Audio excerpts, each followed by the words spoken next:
All right, here we are again. Yep. Guess you could figure it out. Power and Speed. Tad's here. Say hi, Tad. Howdy. You're so anxious to get on. You just... 908-751-0211. We are Power and Speed. Like us on Facebook and iTunes. And the other thing you do is you follow us, Power Speed Pod. We've been picking up a little bit of followers here and there. Yeah, I got to learn that shit. What is that, Twitter? Yeah, it's great. I know. You're a killer at it. You just abuse people and send people, because you can send, it's like send a nasty gram in 140 characters or less. I know. So you try to craft how insulting you can be, you know?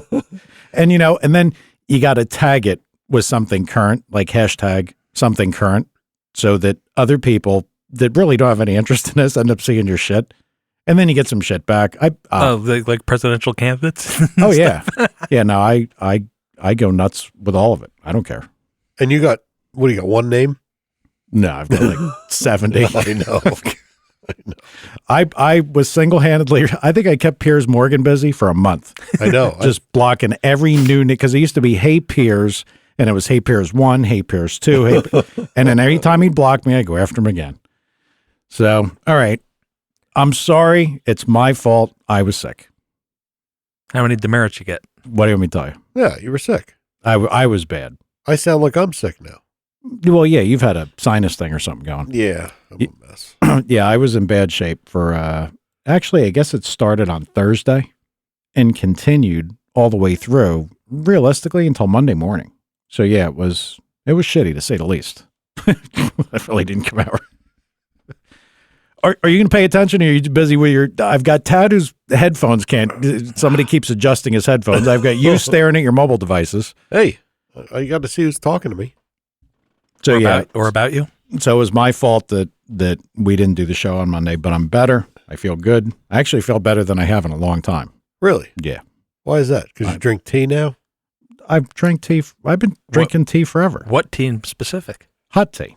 Yeah, but what flavors? No, where did just conventional tea. Like Tom got me the fruity basket over there. I haven't tried any of them yet. Maybe at some point I will. No, just hot tea, milk, sugar, and I'm good. All right. That's it. Retard Highway. Yep. Car stuff. Yeah. Tonight we have a guy that you know. Yeah. I haven't actually talked to him yet, but I'm very interested. Tom, you can tell everybody who's coming on in case you haven't read. Yeah, we got Nick from, he's the owner of American Racing Headers, and it's a pretty cool story. It's a cool company. He's going to call in, and we're going to talk some headers. And it's a relatively new company as well. Yeah, I think it's like 10 years old. And, I think it's less than that. it could be. I think it's less than that. It could be 9 years. No. It could be 8 years and 15 months. Who knows? I thought it was less than that. Well, he'll know. I would hope he'd know. I think he's going to know. And that this is going to be, for me, this is an interesting conversation. I don't know how technical he wants to get, but I know through struggles of trying to work with companies, like, we can build you the magic header. And that was exactly like the carburetor guys. We got a carburetor, and I told it on the one where Cubic was on. Yep. This one's going to be the one. 20. You're going to see 20 from it. Yep. Wrong way. Yeah. Every single time. Headers, same deal. Yep. Oh, was that with intake manifolds too, wasn't it? The intake manifold stuff was sheet metal manifold guys that said that they could do as good a job as a cast manifold at that height. Didn't work. Never happened. No, at least back then, never happened. They did a better job at hitting your credit card, though. Oh, yeah. At that time, they were like 5 or 6 times the money. Yeah, well, and at that time, when you were doing something like that, that was cutting edge, so it was expected. Right. You would have to make some revisions, but after like 7 or 8 revisions, usually the manifold guy just cries uncle and gives your money back. Yeah. We went down that road a couple times, but knowing that he was coming on, I started looking back through some of the old things that I remember and things. One of the people that I had a lot of conversation with over the years was Jerry Stahl. Uh-huh. Very interesting guy. Did you ever talk to him? I did. Very interesting guy. Yep. And you could talk to him for hours about any particular subject. He would talk and talk and talk. Very big into dynos, very big into dyno testing.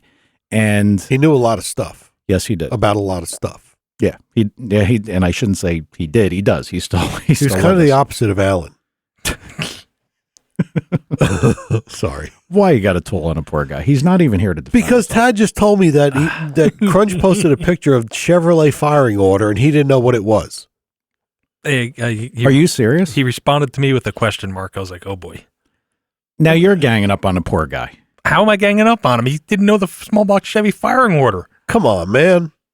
That's crazy. I came out of a coma. I asked the doctor that exact question. He looked at me like, what? Did you really? You remembered when you woke up? Oh, yeah.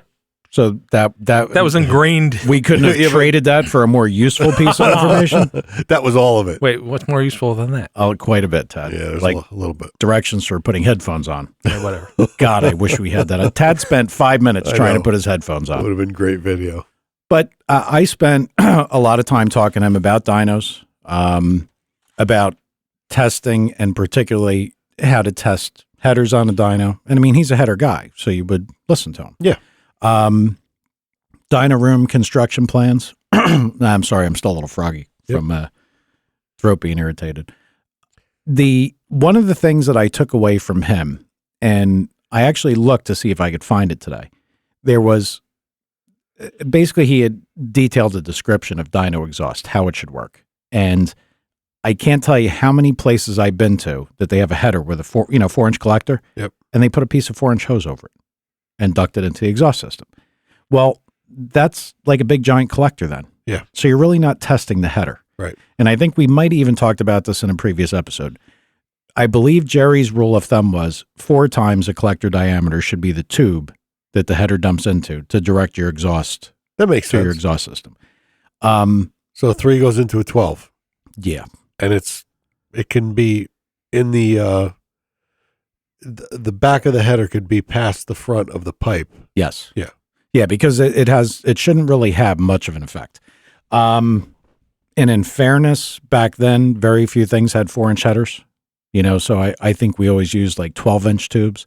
And what you'd want them to do is you'd want the header to sit in the middle of the tube. Sure. And then it could draw air from around it. And it was a better deal. Sure. But I think people were trying to make dynos quiet. They were trying to make them more efficient. So, I mean, I've seen all these contraptions where they basically extended the collector of the header 12 feet, 10 feet, whatever it takes to get into the exhaust system. Yep. You cannot tune headers that way. You No. can't check headers on a dyno that way. No. So, I mean, that's like, these are some of the things that I remembered, like when we started talking about the guest for tonight. I'm like, man, I thought about all that conversation I had. I with Mr. Stahl. remember something about you used to put a long collector on the header, into those tubes that should be, 4 times the header size, the collector size. And you would paint it with regular paint. Yes. And where it stopped burning off is where you cut them off. And that was the optimum length for For the collector. the collector. Yes. So simple. Mm-hmm. But I guess that really worked. Yes. Yes. Crazy. Now, what I couldn't tell you, and these are all questions I had, and I remember asking some of these questions, and people were like, shut up.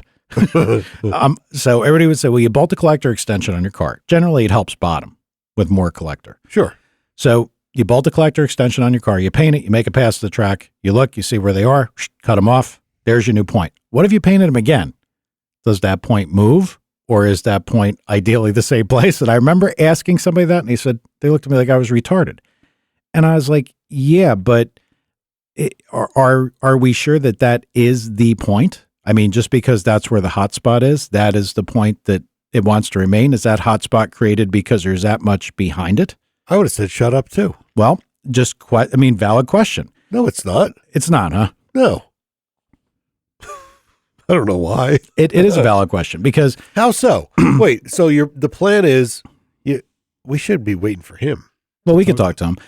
I hope he tells you to shut up. Yeah, like Howard did. Yeah. That's a trans you need. Shut up. Yeah. Yeah. Okay. I got to get with him too. When I looked at why I thought that would be different, you have the exhaust exiting out of the collector. Yep. So that distance from your hot spot out to the back Yep. is being pushed out. So now if you cut that collector short and alleviated what essentially the exhaust is pushing out past your hot point, does the hot point now move?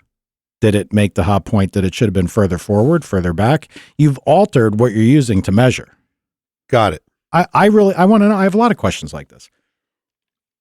quite a few. That's a good question, I guess, now that you put it that way. Yeah. Well, I mean, they Same were way you put it before. I just wasn't listening. probably not because you're busy fucking with your phone. I'm texting Howard. What do you got, Todd? Anything interesting in cars?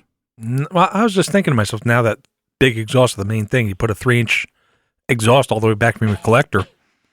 It's just, like you said, would it change the hotspot? It's one big collector. Right. That's what it is. It's one big collector. And when I would have to think that header design probably also has to take into account whether it's going to be running open or closed. If you were going to run something into an exhaust system, some of the hope that you'd like to get, I think, from scavenging and everything else, when you have an exhaust system that generates even a little bit of back pressure, I would have to think some of the scavenging is gone. Wouldn't it be? Actually, I wonder because now Englishtown's got the muffled days, unmuffled days. And like, somebody's going to run their race car with a full exhaust now. It's like, what would be their best way to go about it, All right, so Hooker used to sell those things, and I think they were 12 or 16 inches. Yes, bolt-on collector extensions. So why wouldn't someone of some kind of intelligence paint it, make a pass, see the mark where it stopped, and go 4 inches forward, cut it there, then paint it again, see if it changes? Well, yeah, but I asked exactly that question to somebody that was, it wasn't at that time, it was an NHRA stock guy. Jerry Stahl? No. Why didn't you ask him? Jerry was tough to talk to. He's a little intimidating. Because he was very quick to make you feel pretty stupid. He was really, and he was not afraid to tell you that he thought you were stupid either. So he's kind of like you. Probably. But he was older, He wasn't that smart. Sure he was. He was I think, and stop saying was. He's still here. He isn't that smart. Yeah. He's, I had a lot of respect for the guy. I'm smarter than him. I haven't talked to him in a long time, but I did have a lot of respect for him. Well, I don't know. These are all questions we can ask him. We could. And I know part of what he's going to say. I'm not. I hope he says shut up about He the might. collector thing. He might. No, I'm interested in the business story because apparently it's a pretty cool story. And how long do you think he was in business for? I think 10. I know you're saying shorter. I think it was shorter. Yeah, let's place a little bet. Like something cheap, like a dollar. Okay. I'll bet you $1. Okay. Like a Route 44 Diet Coke? You want to get in? Who do you think's right, me or him? The over-under is 10 years. I'm saying under. I'm going with Mike. All right. Well, Tom's been around for a while. Mike. Okay. All right, Tom. Nick? Hang on. We're going to bring him on right now. There we go. We got him. Hey. How you guys doing? Hey, man. How are you? It's Mike, Tad, and right. you certainly know Tom. Yep. We had a nice couple of nice discussions already. How you guys doing? Good. I have the most important order of business. How long have you been in business? September 16th, 2015 was 10 years. Fuck. He told me today, dude. That's Why would you bet me, you idiot? Because I thought I heard something different on something I What's wrong listened with to. you? Okay. All right. You know what? You're both right. Because manufacturing actually didn't start until January of 06, which would make it 10 years this month. So there you go. Yeah, he was thinking like 8 or 9 years, so he lost anyway. But, It's just unfair because you told me when I was driving here. Really that hard up for $1, I'll give it to you. You're lucky I said $1. I could have said $2. Buy a bottle of soda for $1. I know. Well, we're glad to have you, man. We want you to tell us about your stuff. Tell us about your company. Where do you want to start? Well, I mean, we can pretty much hit it from how it all began. 10 years ago. More than 10 years ago. Damn it. Yeah. A lot of people often wonder, how did this whole thing come together and how did we get to this point so quickly? If you know anything, any kind of history about American racing headers, I mean, we've been able to accomplish quite a bit in a pretty short time. I think part of it has to do with the fact that, we kind of took a whole different approach to header design. As manufacturers, obviously you have, guys, that have been in business that have done amazing things, like Jerry Stahl, for instance, as a good example, and there's quite a few others. But for the most part, we were more focused on the manufacturing side, but we also wanted to take the approach where, we just wanted to build stuff that just didn't have those same inherent problems that header designs had for, forever. I mean, we're all old enough to know what a crappy set of headers looks like, and the fact that you probably needed a sledgehammer to put them in. Oh yeah, yeah. The ball peen hammer and torch, the adjustment tool for the blackjack headers. Blackjacks. Yeah. Oh, yeah. Right. Yeah, there was a lot of junk, and there's still a lot of junk out there, thankfully. So we don't have much.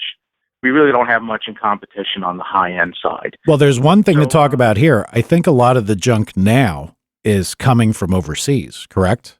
That it's not.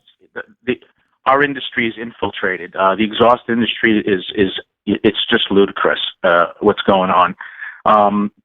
Companies that you would consider to be high end companies. I mean, their stuff is just infiltrated, and that's one of the other things that we focused on from the very beginning, that we were not going to outsource at all. We went even as far as finding an outfit that was able to give us a certification.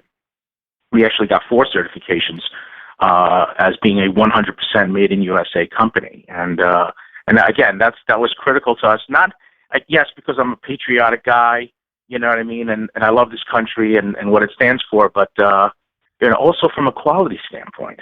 There's just no comparison. There's just no comparing it. We've all seen the junk.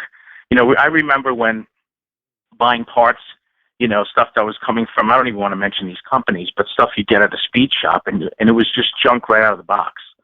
You go put it on your hot rod back in the day, and that stuff again still exists, but there's still plenty of decent stuff out there to counteract that. In our industry, you can buy a set of mufflers that look just like mine for $15. You know what I mean? And that same muffler, that same looking muffler that we buy is $80. We don't make mufflers, we buy them. But this is what we're competing against, unfortunately.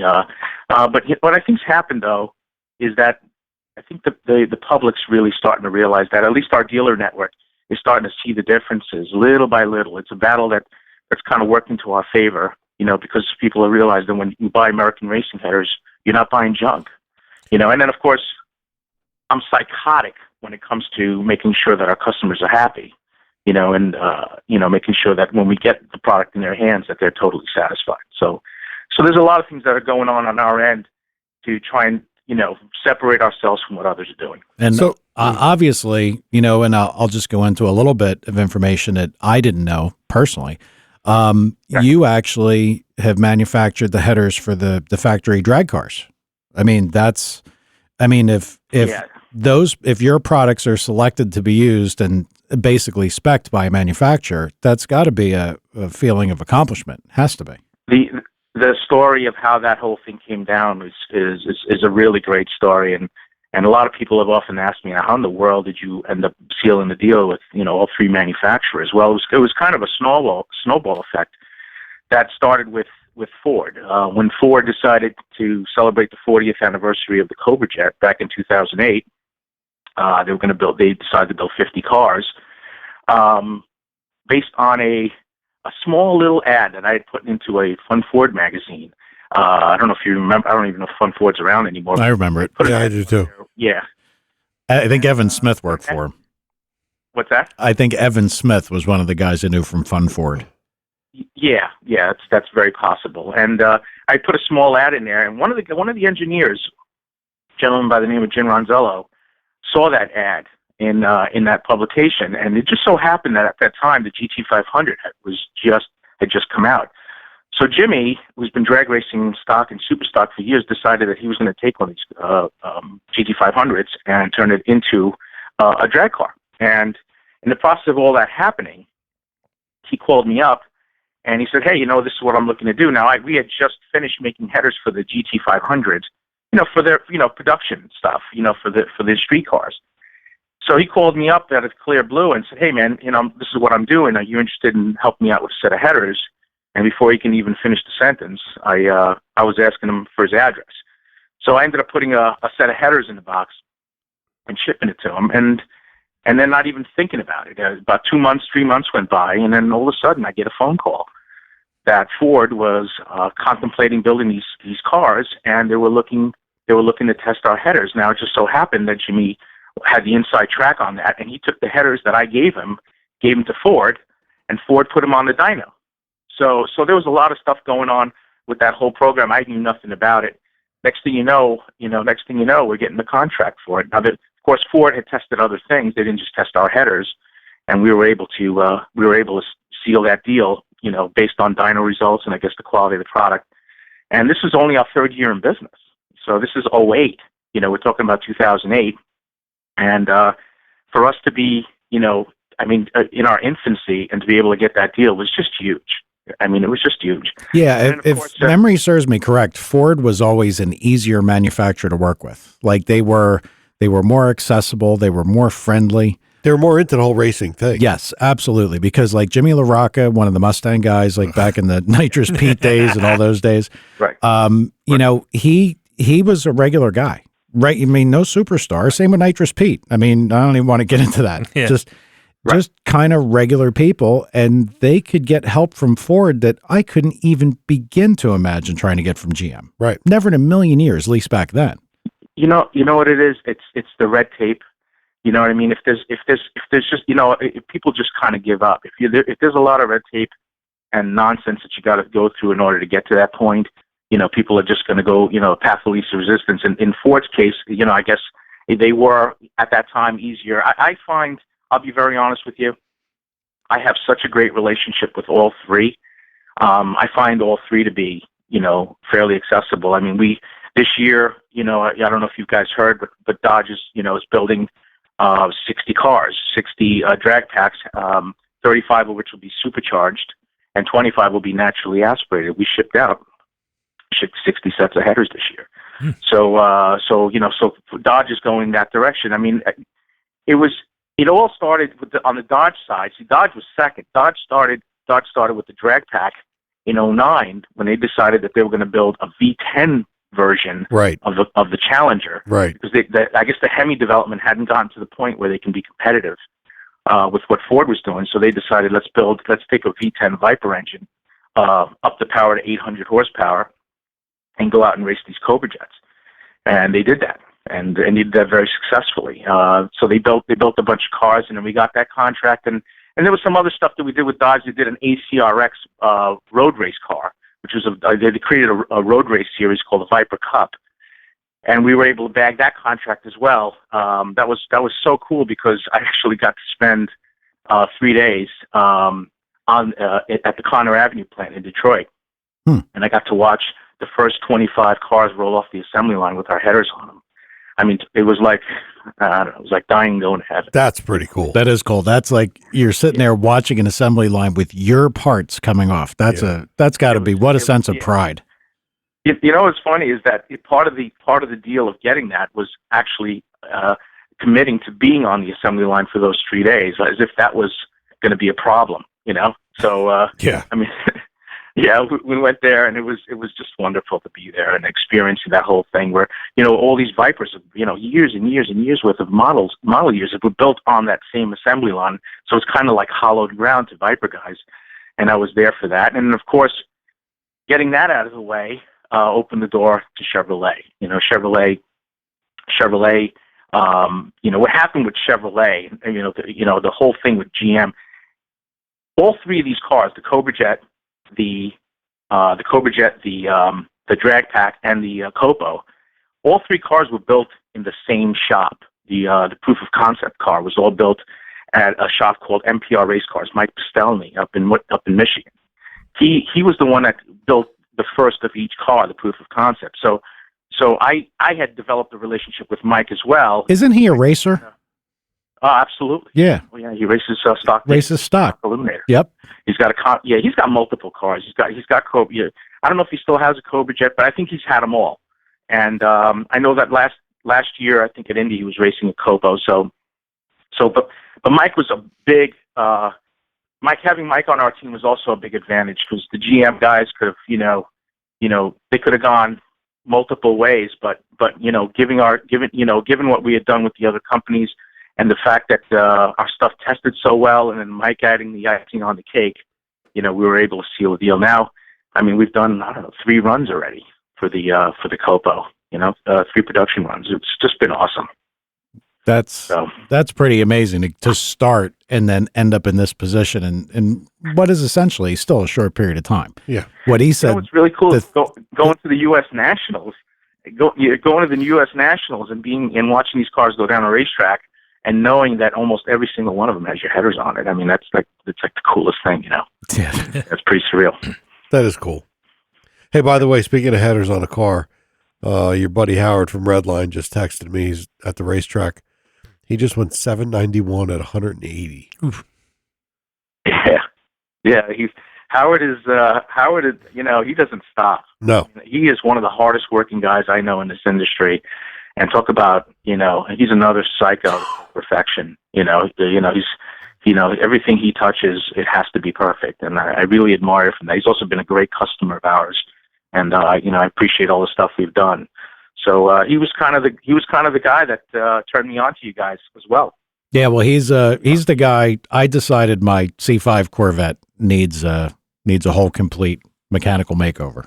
It's been sitting for a long time. I don't use that one anymore. And I was talking about building maybe an older Malibu. I had looked at a bunch of different stuff. Tom and I kicked around kit cars, and I said, I got that platform in a garage. And then we talked to Howard, so we're going to get started on that in the near future for sure. Yeah, he's an interesting cat. Drag type car or very fast street car. Fast street car? Yep. Just a fast street car. Gotcha. Yep. Right. 8-second street car. The road course with it too, or just drag racing? Road use primarily. I don't even necessarily feel the burning desire to go to any type of track, but I want it to stop as good as it does. I want it to handle as good as it does. I just want it much faster, much faster. It's a terrific platform to start with. I mean, I don't have to tell you, the car is just a fun car. The C5s and all these cars, all these last 3 generations have just been incredible. I mean, for us, they were the C5 the C5 and C6 is how American racing headers started. The first things that we went to market with were C5 and C6 headers. And I have to be honest with you, that was probably the single smartest thing. The most fortunate thing that could have happened to us is that we went that route first, because I think if we had gone any other way, nothing against Ford guys and Chrysler guys, but had we gone any other way, I don't think we would have had the rapid growth that we had. The Corvette world is a world with money. And and these guys modify these cars brand new. I mean, they buy them right off the showroom floor, and they drop them off at shops like Howard's and say, here, have at it. Yep, they have money. They want quality. They're very into their cars. They're fanatical. Right. They wear Corvette socks. Yep. Shoelaces. And that was huge for us. Tapping into that market first, and that going to work on that stuff, and it allowed the company to grow rapidly. Actually generate enough revenue to buy more equipment and do some other things, it was just I guess lucky stroke that that's what we tapped into first was Corvettes. We're blessed in that. So you have a great car, and it sounds like you're gonna need a set of headers soon. I don't know. I was gonna ask you about that, because this is gonna be turbocharged. So do you? Oh, yeah. This is gonna be. He's talking. Yeah, we're talking 8-second street car. Oh, yeah. All right. Why not stick a Pro Charger on it? Call it a day. Nah. I'm not a mechanical supercharger guy. Okay. For me, I'm not hating. Everybody to each their own. We're turbo guys. I personally, for what I think I need to do and to be manageable, I think I agree with Howard. I think turbocharging is the best way for me to go. For a fun street car, I think a supercharger is fantastic. I think that's a great way to go. But for particularly what I'm looking to do here, I think turbos are my best bet. Right. Okay. Yeah, that works. I mean, if you're going to mount them up front, you'd have to get the car to the shop, and we'd have to go ahead and custom build you a set of headers. I don't think anyone makes, or either that, or you can even, I guess a lot of guys use the factory manifolds as a starting point, and they'll build from there. But if they're going to be forward facing, we could do a set of forward facing headers for you. I don't. Yeah, I appreciate that, and probably that'll be left up to Howard to decide where he wants to put the things, because he's going to be the guy doing this for sure. I mean, I can handle the motor side of it, but the rest of the fabrication stuff, I'd be working on it till I'm 100. That's Gotcha. So how did you get into the header thing? What started all this? All right. So back in my youth, when I first went into business, I had a shop in Brooklyn called Supreme Automotive, and I started out basically doing general auto repair, and of course I had a love for racing from the very, very beginning. So there was always some kind of car in the shop, some kind of hot rod restoration, something that we were doing. For the most part, it was classic muscle cars that we were building to go faster. And everything we did, I always had to farm out the exhaust work. Well, finally that got old. And in 1995, I decided, you know what, I got to start doing our own exhaust system. I always had, this. I'm a junkie for information. So if I'm working on something and we're making changes and everything else, and we're trying to find more power, I try and document as much of that information as possible. So what happened was, we started buying. I bought a press bender at first, and then we just started buying more and more equipment to do our own exhaust. And then this light bulb went off in my head. I was watching a NASCAR race in the early '90s, and Alan Kulwicki, the late Alan Kulwicki, was on fire, upside down and on fire. Some crash that he had, and the cameras had zoomed in. And when I looked at the underside of that car, I saw something that looked like an X pipe, and I said, and I said, what in the world was that? And that was, I think, 1992. I remember exactly the frame that he's talking about. I remember watching that. Yep. I remember because that was like the first time you got a good look, because they didn't have cars flipping, upside down back then, so you could look at everything. So it was the first time you got a look at the bottom side of a cup car with a full exhaust. It was a helicopter shot. Yep. You know what I mean? And they kind of zoomed in, and then and I saw this what looked like an X pipe, and it's kind of, I just never forgot about it. I often wondered what it was. I had made some inquiries, and I kind of found out what it was, but I never adopted it. The exhaust shop that we were dealing with, through those years, had no clue what the hell I was talking about. So I said, you know what, the hell with it.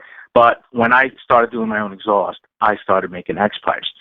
So what I did was I started calling all my customers, all these cars that I had built, and we'd done, engine work for. And I started bringing people back in, and I started taking their true dual cars, and I started incorporating X pipes into it. And then what we were finding was that in a lot of those cases, the X pipe made a nice difference. We'd see a better throttle response. We were seeing better ETs, better mile an hour.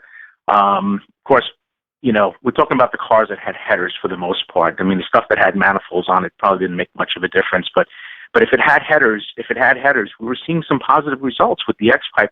And then that just kind of stuck with me. Next thing you know, I started making X pipes and shipping them all over the country. I started making kits, 2.5, 3 inch, 3.5, and then when I took it a step further, because I was such an information junkie, I would make X pipes and I would put them in boxes, and I would take them. I would go to divisional races. I'd go to Englishtown and kind of walk around the pit area to try and find folks that had a vehicle that could potentially test this. You know what I mean? Here's a 3.5 inch X pipe. I don't want any money for it. I just want you to put it on a car and just let me know what the results are. So of course, most of those guys were stock and super stock races, racing the same combination for, a millennia. And they'd look at me like I had 3 heads, like, why am I going to put this shit on my car? This is junk, So I'm like, listen, you have to try it. And the few guys that I got to try taught me a bunch of things.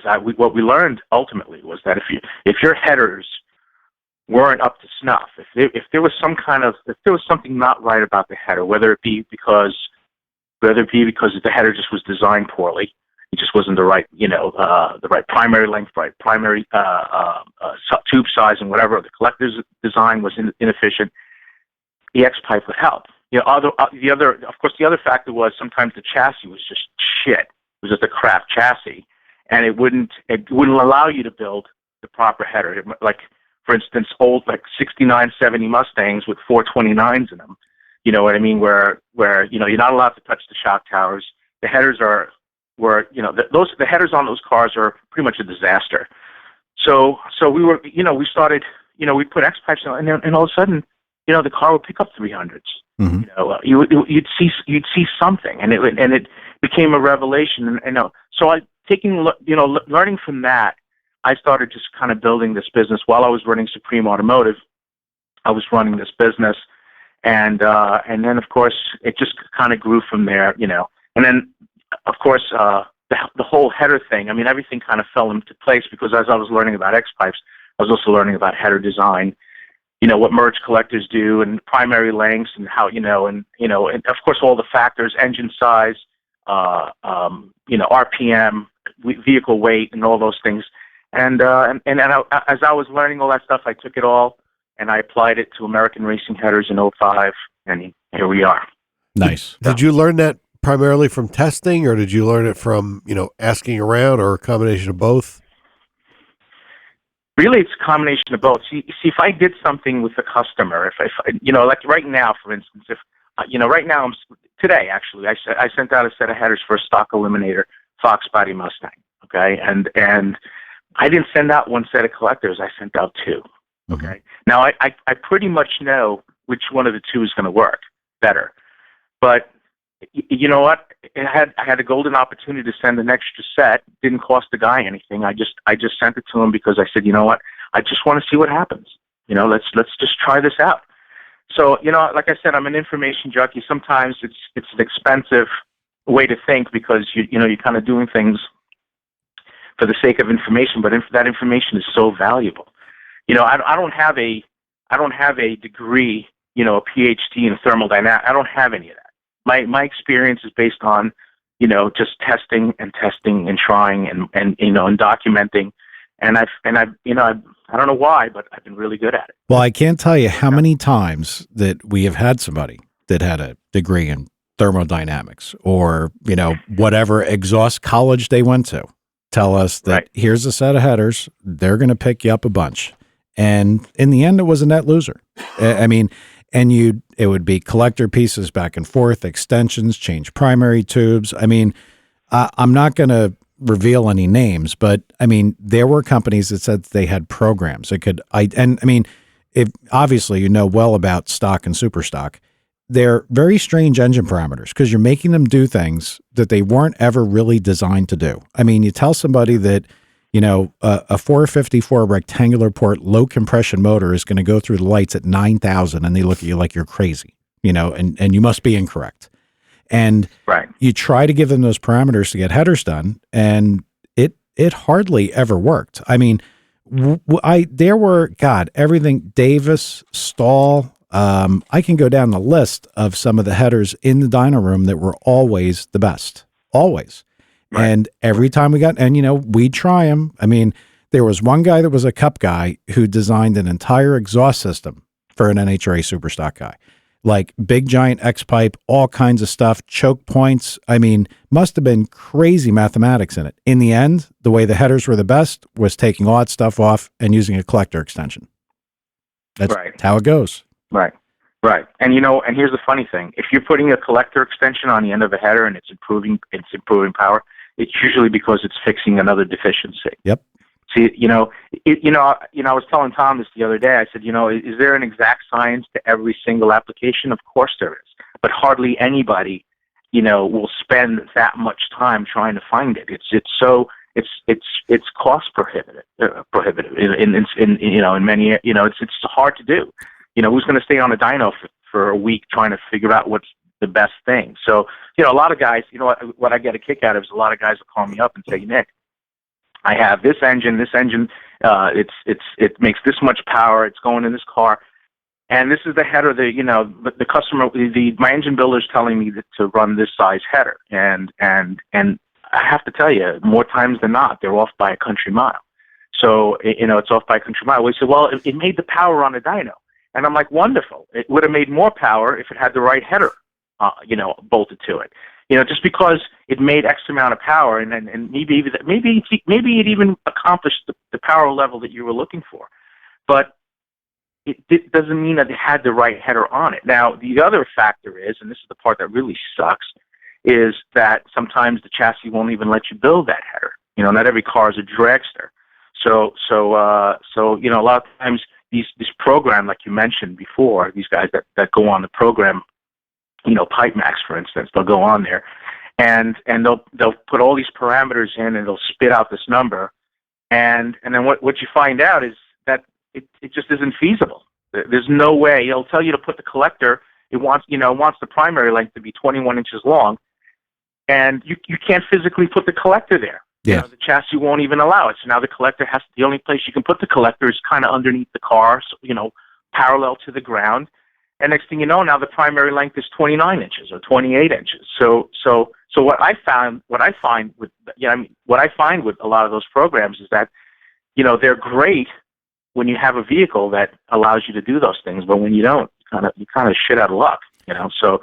So I find ways to compensate for those deficiencies, though. Mm-hmm. I can find ways to kind of trick and cheat, a little bit, to try and get some of that power back, by playing with primary sizes and lengths. And I guess some of the kind of the known parameters of doing this for as long as you have been, gross power output, engine displacement and RPM gives you a good starting point. Like, it's not like you're starting off with a big block saying, okay, we've got anywhere between 1.5 inch header and a 3-inch header. What primary tube are we going to use? You have some parameters to start with that, you've gathered over the years. I mean, that everybody has. It's done this. Right.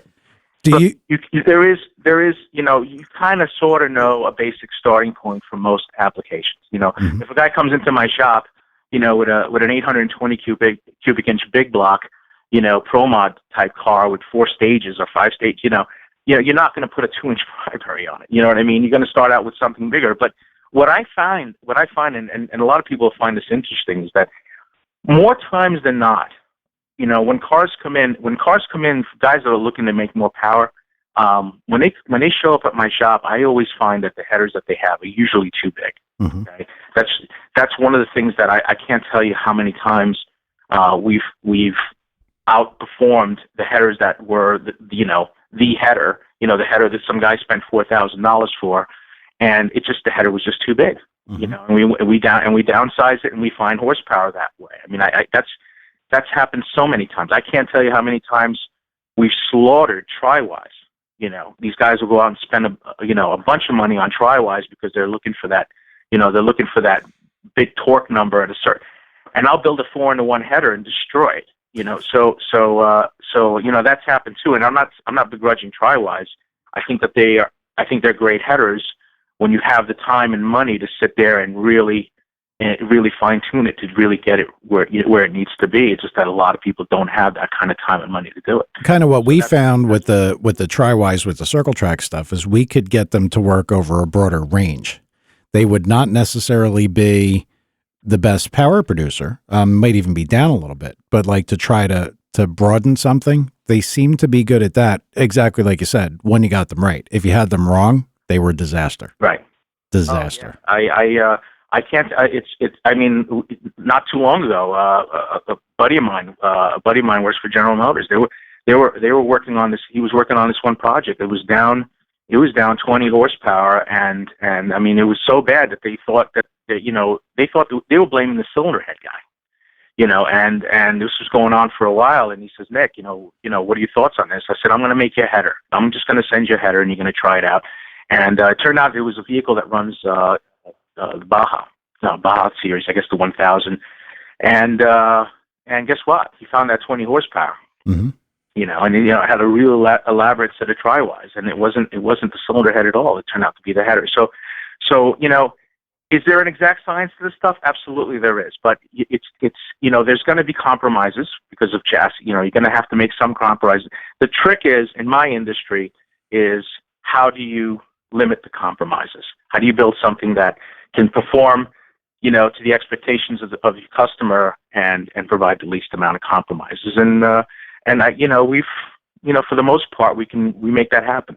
Yeah, working around the parameters of the car has got to be one of the toughest things from a header designing standpoint, because it's those things that you'd like, man, I know exactly what this needs and I can't do it. You're just stuck. Right. And a lot of people, not everybody listening necessarily, a lot of people do, but a lot of people don't. NHRA stock and super stock, very finite rules as far as what you can do. So when we're talking about things fitting in a car, you can't just say, okay, look, we're going to take the whole front end off and put a tube chassis under the front. You can't do that. A lot of the factory framing must remain intact. Suspension locations, everything. That's what makes those classes. And they are extremely competitive. Extremely. Absolutely they are. Absolutely they are. Listen, I would say that maybe 25% of the guys that run those classes actually have a header that's rock solid for that, for that combination. I think every single one of them, if they really spent the time, would probably find more. You just got to try things, and you got to be willing to take the time and spend the money to make it happen. So I've been fortunate. See, I mentioned stock and super stock because not, of course we have the thing going on with GM, Ford, and Chrysler on those vehicles, but because we've had quite a few come through the shop over the years. Mm-hmm. I mean, we're mainly manufacturers.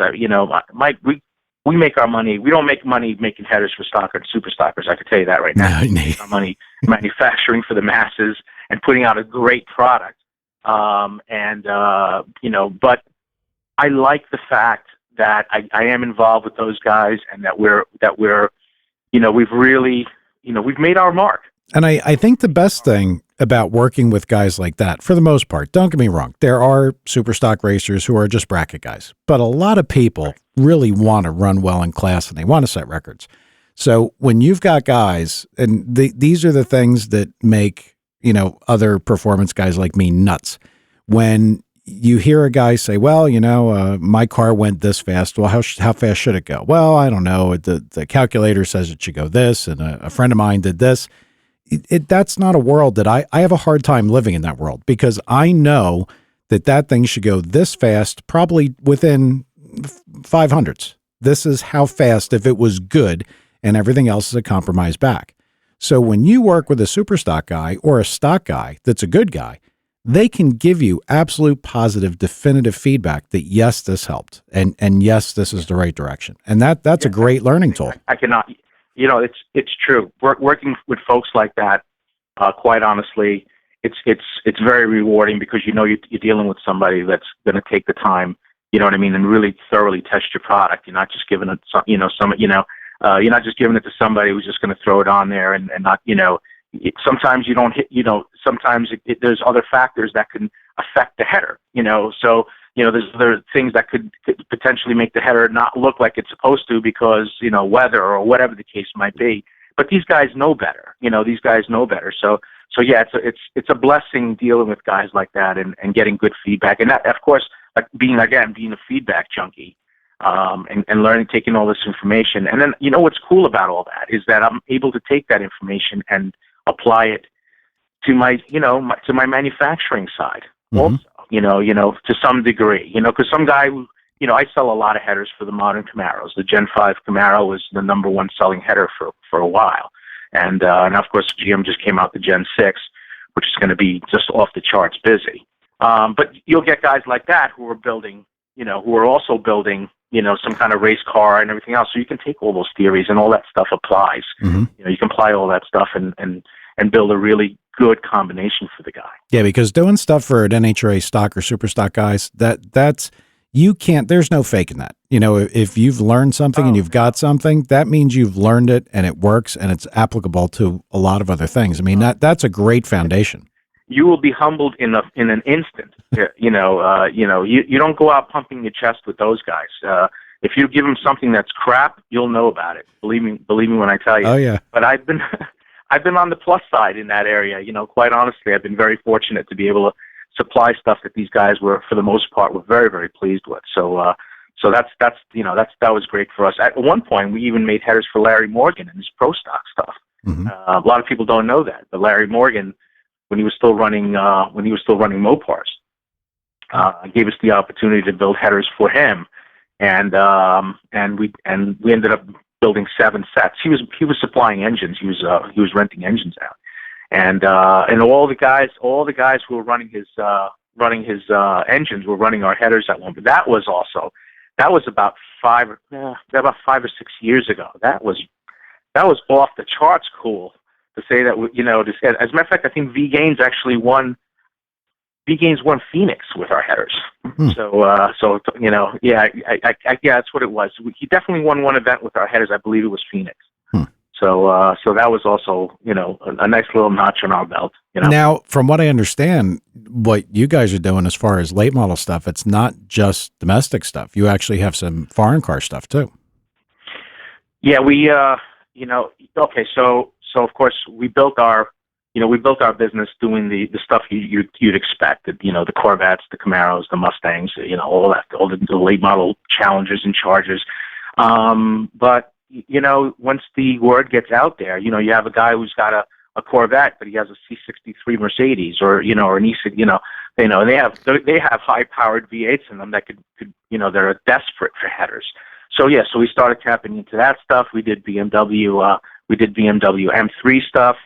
I have to tell you, the one application that we got into recently, which is, I got to tell you, it's really cool. We go to a trade show every year in Dubai called Auto Mechanica, and we've been there about 4 times. And every time we went there, we were always constantly getting requests for headers for the Nissan Patrol. I don't even know if you've heard of this thing. Yep. But it turns out there's a V8 version and an inline 6 version, and the V8 version is the Infiniti QX56. Well, that exists in the United States, but the inline 6 version, which is a 4.8 liter straight 6 double overhead cam engine, that truck is kind of like their Renegade, their Jeep. They go out into the sand and they go racing and they do all kinds of. They heavily modify these trucks with these 6-cylinder engines in them. And we found a guy out there. It took us years, but we found a guy out there who allowed us to bring it into the country. So we actually brought it in and we developed the whole header system for it. So that was like a really cool project. It was really cool doing burnouts with this truck with the Dubai plate on, going up and down, in Deer Park Avenue. Who was the guy? It was just kind of, what's that? Who was the guy?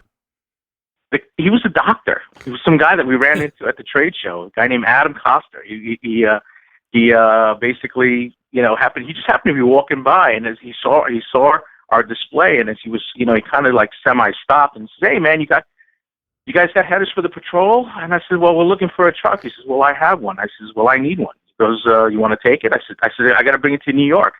And he goes, "All right, let's get it on the boat." And it was that, it's kind of how it happened. It took us 4 years, but that's how it happened with Adam, and he let us bring it into the country. It was a royal pain in the ass to get it on the boat, I have to tell you. I mean, it's a shame you didn't know me then. Well, it was a royal pain in the ass. Obviously, it's coming from Middle Eastern country into the United States. I don't have to tell you about that. We won't even go there. Right. So, and then and of course going back on the boat was almost as bad, maybe even worse, getting it back on the boat. And but it's done. It's done. The guy's got his truck back, and everything's 100%. So worked out because now we're getting orders for these things. Who orders them from you? Just regular people, or we have clients out there? No, shops, businesses out, in that region. Businesses in that region. Dubai is red hot for performance. The whole UAE is pretty much red hot. But Dubai is one of the more busier cities for that kind of stuff. Abu Dhabi is another one. Have you been there? Which you have. Oh yeah. Like I said, I've been there 4 times. Oh yeah. And yeah, I didn't hear that. Yeah, we go there in May when it's 125 degrees in the shade. So it's not like we go there to enjoy ourselves. We just go there to get the trade show, meet, see some of our customers, shake some hands, and come. Why don't you go to the custom show, the Emirates Custom Show, instead of Auto Mechanica? It's a way better show. It's in March. You know what? That's a very good question. That's in March? Yeah, I'm going. I've been there several times myself. The SEMA type show? Yep. Isn't that in Abu Dhabi? Yeah. It is. Okay, so no, you know what? I've been asked about that show. We just haven't done it. Auto Mechanica has been good to us. So it really has. I mean, I do see a lot of our clients there every year. I mean, they come back and they travel in from Saudi Arabia. They come in from Qatar or Qatar, whatever you want to call it. Yep, Qatar. And Bahrain. They come in from, and these are all hardcore. These are all hardcore car guys. You know, people that are really into the sport. So Auto Mechanic has been good to us. You know, But I wouldn't listen. I wouldn't rule out that show though. well, at that show, at the custom show, they have an engine building contest every year, and I'm the judge. Oh, you are. Yeah, I got some huge customers over there. We'll talk about that tomorrow. Right. I got to call you about that. Okay, cool. Yeah. Yeah, I'm there. Anyway, so that's basically it, man. You know, we built the company. You know, we kind of built the company under the premise that, you know, let's just do things differently. Let's make sure that when we put a product in the box, that when the customer pulls it out, he's going to look at it and say, you know what, this is quality, man. This is good stuff. This is exactly what I'm spending my money for. Of course, being in a certified made in USA company makes us more expensive. So, you know, and we have to justify that cost, you know, and the way to do it is to put a quality part in the box. Yep. Well, just about, I would hope by this point in time, enough people in the United States have bought enough crap from overseas that they have to recognize that if somebody is making it in the USA and they're popular, that's got to mean a product really hands down has got to be covered. I mean, that speaks volumes to me because it is much more expensive. You realistically probably could make more money outsourcing, but then, you know, quality control is going to go down. Yeah, I listen. You won't see us in some of the major. I don't want to mention their name, but some of those major companies in their catalogs because I can't meet those margins. You know, my competitors are in there. I'm not. I am a brick and mortar mom and pop guy. I want to build my business, taking care of the people. You know, taking care of the people that run their business. Have families. You know what I mean? They have their employees, they have their insurance, they have their all the everything you need to run a business. This is the people I really genuinely care about. You know, when it all comes down to it, and I'd rather not deal with those big giant companies because I feel a lot of those companies they just don't do the right thing for a lot of mom and pop shops. So I think and a lot of those mom and pop shops. There's probably over 300 of them, brick and mortar type guys that we deal with, around the world. They appreciate that. Yep. They appreciate the fact that, that we want to cater to them, that they, at the end of the day, they are the most important thing to us, So it's kind of the philosophy of the company. That's really kind of been the philosophy of the company. And I welcome anybody who's listening to the show to Google American Racing Headers and kind of just check out what we've done. I mean, we've done quite a bit. So and here's another thing I like to throw out there. If you're building a car or if you went out and bought a brand new car and you want headers, and we love talking to our customers. This is one thing that we really enjoy doing because we're not a one size fits all company. I've been preaching that for a while. So because I make multiple applications, multiple options for each application, I should say. We like talking to our customers to find out what they're doing because we don't want them to buy the wrong product. Even if they don't buy it from us, if they're buying it directly through one of our vendors that might be doing the installation, the tuning, they can call us up and say, "Hey, Nick, or one of my sales guys, hey, guys, I'm going to be putting a supercharger on. I'm going to be throwing a camshaft on this thing. What's your recommend?" Kind of like what you guys do. You know what I mean? You're not selling generic parts. You try and nail it for the guy. You want to put the right valve springs on the guy's motor. Sure. So with headers, there's companies that kind of just generalize. They'll make it kind of like a one size fits all mentality, and we could do that too, but we don't. We don't, because at the end of the day, I want to be able to put the right size header on our customers' cars to optimize the performance that they're looking for based on what modifications they made.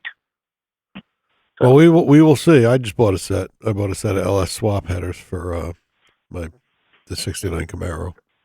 Oh, for your buddy's car, yeah. So I'm glad you mentioned that because our LS swap stuff is just off the charts. I mean, it's just unbelievable what's going on with this whole LS thing. I mean, they're dropping it into everything. Everything. And it was so funny? I mean, when that came out, it was bad enough when GM did their reverse cooling, one or two sets of cylinder heads will fit on the thing engine.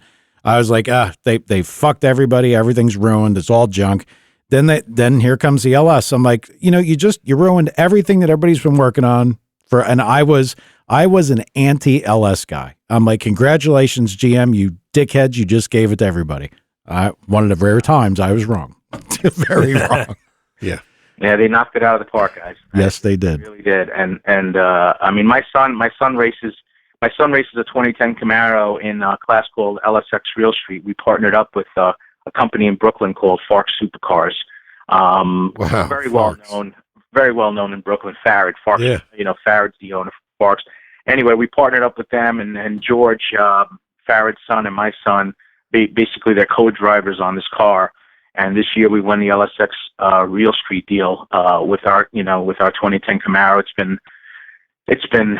I mean, it was just a thrill to see that happen. I'm kind of living the dream through my kid. Is that like a 7-second car at this point? It went 765. Yeah, it went 765. It went just a shade under 180 miles an hour, and the car is still independent rear suspension. We've never put a solid axle in the car.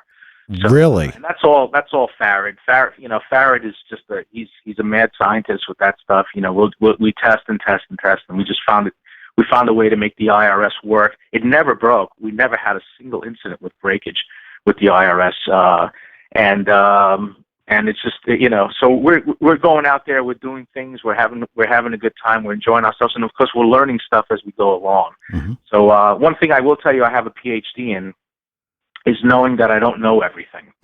So that I can tell you is something that and so I'm constantly learning. I'm learning how to run a business, quite honestly. I'm 10 years into this. Granted, I was an owner, with Supreme for 15 years prior to this. But Supreme Automotive was a small little shop with 5 or 6 guys, and this has just been this is a whole world, worlds apart, different. It's amazing what you learned today that you didn't know yesterday, isn't it? It's amazing. It really is. It really, really is. And that's what really makes it exciting. We built this company as with the economic downturn. Everything was going to hell in a handbasket.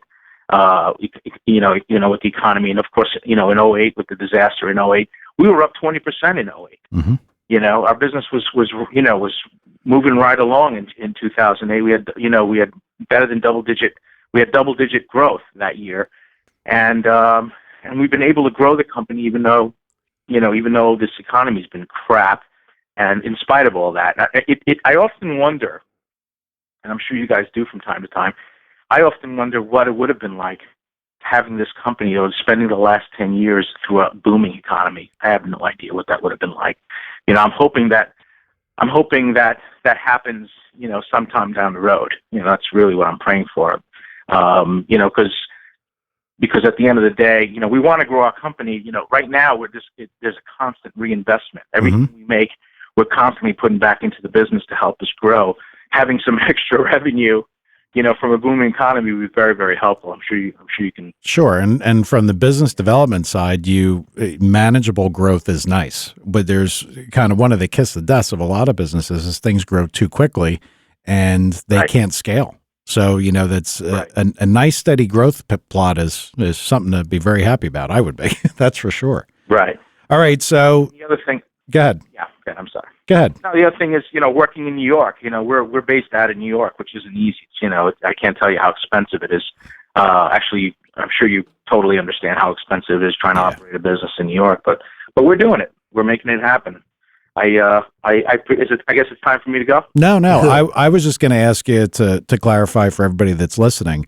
If you had to nail down your core markets, what are they right now? Late model performance and LSX swapping? No, I'm going to say that, yes, a good chunk of it, 65-70% of it is late model, performance cars and trucks. And over the last 5 years, I'm glad you brought this up. The last 5 years, we've invested a tremendous amount of time in the classics. So, Chevelle headers, Gen 1, Gen 2 Camaro. I made a header line for Oldsmobiles because I'm an Oldsmobile nut. I've been racing Oldsmobiles since I'm 18 years old. So I created a header line for Oldsmobiles. Little by little, we're just chipping away at the classics. We just did B and E body, big block and small block headers for Mopars, and we're getting ready to, we're tracking down, which actually maybe one of your listeners will want to donate an A body small block car because we need one, and a Hemi car, but I think a Hemi car I got lined up. And so we're tapping into the classic stuff because at the end of the day, how many times can you say no? People are calling up, looking for headers for these vehicles for years, and you can only say no so many times. So we finally decided to get these things in here. I mean, those cars aren't going anywhere. I don't have to tell you that. I mean, Nope. the Gen 1 Camaro, you can buy one right now, brand new, if you want it. Yeah, we just talked about that. Yeah. You could basically put a brand new one together. Yep. That's kind of amazing. Yeah. Yeah, and they're expanding their line. I mean, they're doing Mustangs.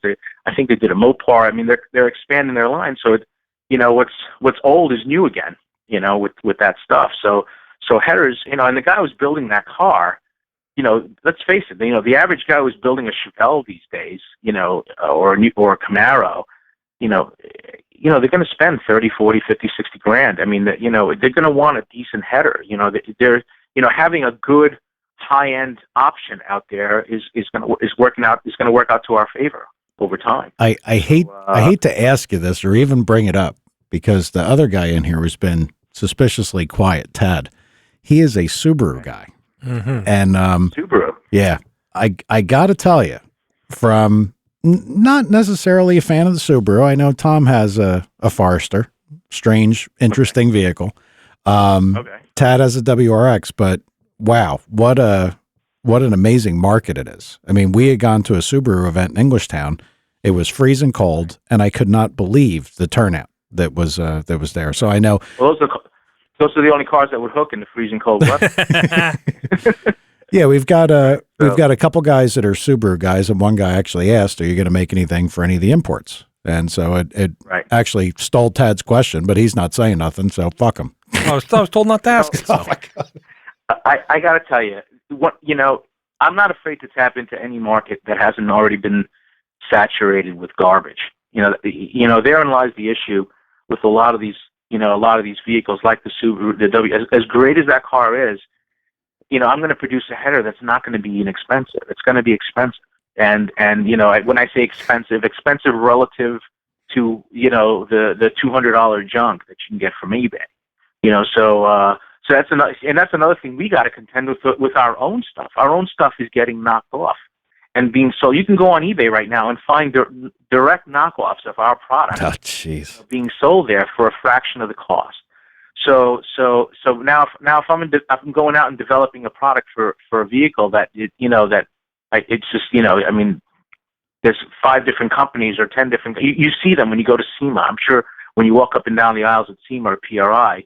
You see some of these overseas companies, selling a lot of that stuff. Do they have a Chinese row at SEMA and places like that? Like, Yeah, I mean, because they we have that at CES. You go to CES and there's kind of like this one whole section, and you Right. walk down there and you'd swear to God you stepped into Chinatown. There's like, I mean, dude, it's like Tad looked at me like I'm nuts, but I mean, these people are sitting there like eating Chinese food at booths, talking amongst themselves. It's ridiculous. Right. It's Oh no!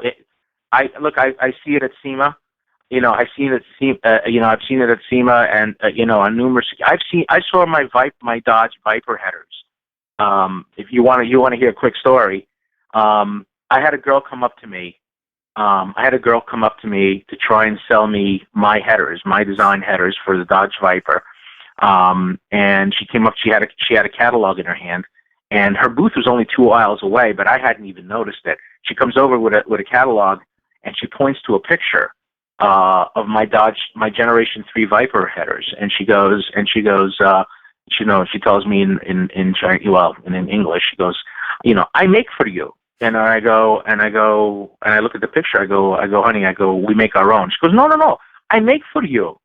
I said, honey, we make our own. I turned around and I pointed to them because they were sitting on the grid wall right behind me. right. She goes, no, I make for you cheaper. Yeah. So, and I go, honey, we make our own. We make our own. I don't need you to make anything for me. So now mind you, she was adorable. She was She was a good-looking Chinese girl, but I was so angry at that moment. I wanted to strangle her. Yep. Anyway, she walked off in the distance, and as she was walking off, I look across, and there it is on their grid wall. They had a grid wall up, and there it was, and it caught my eye. And I mean, what are you going to do? This is the industry we're in. Somebody who wants to take your stuff and just knock it off, they can do it. But more times than not, the stuff ends up on eBay, and then it just goes away after a while because it usually doesn't fit. It's usually junk that eventually fades away. So we all are, MSD, all these companies have seen that happen to them through the years. I mean, this is nothing new in our industry. Mm-hmm. We all have. Yep. So, well, Tom just talked about blow-off valves and all kinds of stuff that are just copied like crazy. Yeah, tile gets knocked off. Absolute, and most of it is absolute garbage. Yep. It really is. I'm not going to say that everything these people touch is bad, but everything that in my industry, for the most part, is really inferior. It really is. You're not doing yourself. You're doing yourself a disservice. Yeah, you're saving a few dollars, but ultimately, if you have a nice car, you went out and spend $50,000 for this Charger SRT8, and you're going to go out and save $400, on a set of headers. I mean, come on. Crazy. Yeah, and yet people do it. Yeah. Yet people do it. I remember that way back in the day when you put a small block Chevy in a Nova, you buy some cheap headers and equal length headers, and you look at them. It's like an 8-inch difference in tube lengths and stuff like that. And the blackjack said, the biggest fallacy ever. Even that goes on right now with I see it with my competitors, where they'll claim equal length, and it just amazes me because it boggles my mind. One of my competitors, was touting equal length headers, right, for years and years, and I'm like, didn't anybody ever take a tape measure to these tubes? Okay, because it's so internet driven, our business. Hasn't there was an 11-inch difference between this longest and shortest tube. Mm-hmm. 11 inches. Okay, and the header kind of looked nice. The routing of the tubes was kind of nice, but the longest to shortest tube, it was ridiculous. And I'm like, it always boggled my mind that they would make that claim and nobody called them out on it. It was like people just automatically assumed that it was accurate, and it was far from accurate. Mm-hmm. I think they just got it, and that What's that? You just got it, and you're like, I don't want to send it back. I got to put it in now. I got to get the car running, but you live and learn. But you know what? Not that I would ever do that, but years ago you can get away with stuff like that. Yeah. Today, what I find is the moment you think you're going to cut a corner, it's going to bite you in the ass. There's no getting around it. Like I said, it's so internet driven. I've seen threads on websites where companies just get completely destroyed. Mm-hmm. And that's the stuff that keeps me up at night. That's the stuff that keeps me awake at night because I don't want to be in a position where I had an opportunity to fix a problem or had an opportunity to make sure something was right before I sold it to this customer, and then I didn't do it, and next thing you know, he's on the internet trashing my company. So this is the stuff that keeps me up and up. But I think that's also what's really making American Racing Headers a standout company. So I'm thrilled. I'm thrilled to be in the position that I'm in, but it's a constant battle. It's a constant battle of doing the right thing and making sure that every single one of our customers is satisfied. Well, it seems like you're winning it. Tell everybody how to get a hold of you. Give yourself a plug. They can call the shop. It's 631-608-1986, or they can email me directly if they want. It's nick@americanracingheaders.com. I'd love a quick note and email from any of the listeners if they heard the show and what they thought of the show, their impression, and of course if they have any questions about a project, I'd be glad to help them. Awesome. Okay, give the email one more time. Nick at American Racing. My email is nick@americanracingheaders.com, and then of course the website is americanracingheaders.com. All right. All right. We got to have him back on. Yeah, because there's way too much information. I've got so many more technical questions, Yep. like the dyno cell Yep. and like watching a guy with a 3-inch collector put a 3-inch piece of 12-foot long flex tube and then telling you the headers aren't, he's doing header testing. No, you're not. I mean, Right. there's, Well, we'll have him on Monday on a regular day when we got a lot of listeners, and yeah. well, we'll do it again. I'd love you tell me, guy. I try to be as flexible as I can. If I can come back and contribute some more to the show, I'd love to do that. Well, Awesome. we appreciate it, man. Yeah, thank you so much, guys. All right. No problem. Really Hey. appreciate it, and happy New Year, to you boys. Yeah, you too, Nick. Thank you Thanks. very much. See ya. You got it. Bye. Bye-bye. Bye now. Man, he's got a lot of information. Yeah, I mean, we could spend hours on that. I know. And I mean, the problem, I wanted him to tell his story because I was envisioning having him come back on so we can talk about some of the header things that, Yeah. because I mean, I don't mean to harp on this shit, but people don't understand unless they've actually followed it for any length of a time. Because when you look at NHRA super stock or stock, they're bracket racers, but they're not. I mean, No, it's higher end, well tested. Yeah. there are national records set in those classes, and those guys are very serious about it. And I'm not picking on the guys that are running, like we always used to say, like Q stick, whatever. Yeah. There's classes that are highly competitive, and when you can work within those classes, and that's really saying something. Well, even beyond that, even that Q stick guy has been running, for the most part, they've been running their shit for so long. If you give them a header or whatever that makes a change, they will be able to tell you, that it was quantifiable. Sure. So I understand how technologically advanced they kind of are, even though they don't seem like they are. Yeah, I got a lot of questions for a header guy. Yeah. A lot. Yeah. An awful lot. So that could have really went on forever. But I mean, that's good because when you can leave something where there's still more to talk about, we can get them to come back on again. Yeah. Maybe we can get some of our people to write in and ask us some questions to ask him. Well, yeah. Not that you don't have enough. No, I know. But the problem is like this was kind of we knew sort of last minute that we were going to do something, try to get something done this week so we could pick up back again on Monday. Again, my fault. I was sick. We still had 10 people. Yeah, no, I mean, that's, for live listening, just telling people, I mean, I'd like to have more, but I mean, it is what it is.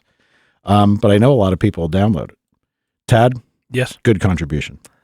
I was going to ask him about your floating, hotspot, but Yeah, but, for the next time. next time, because now that, people can go back and listen and get a background on who the guy is. Yeah. Then we can go back over. It'll be, it was a good show, but it'll be better.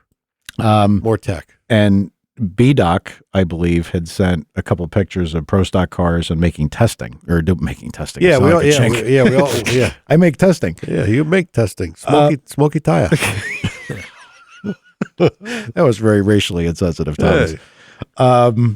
That he does have some information about, some people actually doing some pro stock testing. And he had sent me a text on it. I saw the picture. Yeah. I mean the video of the burnout. Yeah, well, no, now there's actually a pass. I think one car went 206.